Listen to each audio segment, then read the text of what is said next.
Hello, my name is Meza, and I'm going to share with you my culture bag today.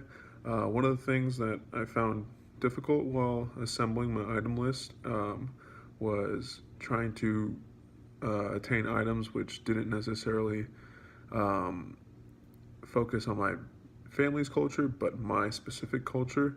Um, that was something that was a little bit interesting while trying to figure that out. I never really differentiated my culture from my family's culture, so that idea is something new to me, and it was interesting trying to figure that out. But hopefully you enjoy, and I'm gonna start off with my first item, which is it's a boxing glove.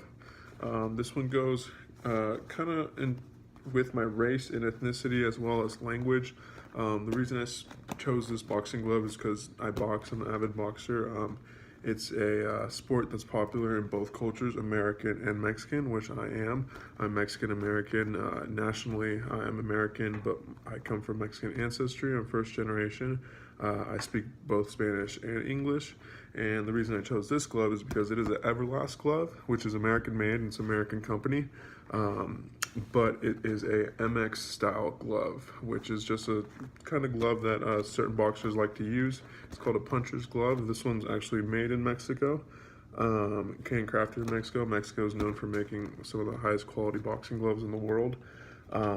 So Everlast has a model that is Mexican style to accommodate those boxing fans.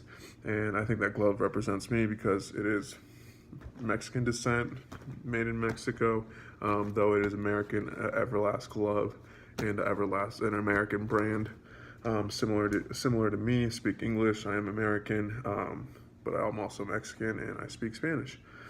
And then the boxing glove just explains a little bit more of my culture, my specific culture, which is boxing, not necessarily my family's culture, which no one in my family boxes other than I. The second item I'm gonna pick is my Woody doll. He was a present for my third birthday. He represents my traditions, my specific traditions and culture, not culture, but customs. Because I'm Mexican, people assume that I was engulfed in Mexican traditions, which is not necessarily true. Growing up, I was a big fan of Toy Story. My parents understood that. They had all my parties themed, whatever specific American movie I was into that year, just like Toy Story. So that's another one. Another one I'm gonna pick is my grandpa's his kind of memorial service stuff we've had up for a while. It's a rosary that's unfortunately broken, and his photo that was over his casket. We've had this up in our living room for about 2 weeks now since his passing. It's kind of it comes from both my parents' sides of their family. It's a tradition they do. Most Mexican families do to show their respects to the person who's passed. It's a Mexican tradition. It's actually common in a lot of traditions, not just Mexicans. But we put candles out, we put a rosary out, we put a picture of the person who has passed away. The idea is that the candles kind of gotta give them the light, show them the light into heaven, if that's how you look at it. It also kind of points out to my spirituality and that side of my culture as well. Typically, most Mexicans are Catholic and pretty strong ones at that, even though I'm not as an avid supporter as my parents per se. I still identify as that, and it's definitely part of the traditions I do, whether that be Christmas or Black Friday. All those are still applicable to me.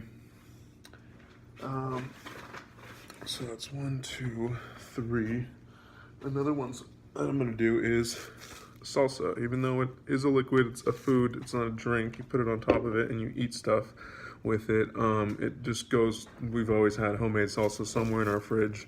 It represents my family and my culture, and specifically myself too, because I love food. I'm a big foodie, and I didn't really get an appreciation to the Mexican food until later in my life. When I was a kid, I kind of liked the American food, and I was kind of bored with the Mexican stuff, and I never used to touch the salsa. But now that I'm much older, this stuff is a blessing to always have, and whenever it's not in the fridge, I get kind of upset.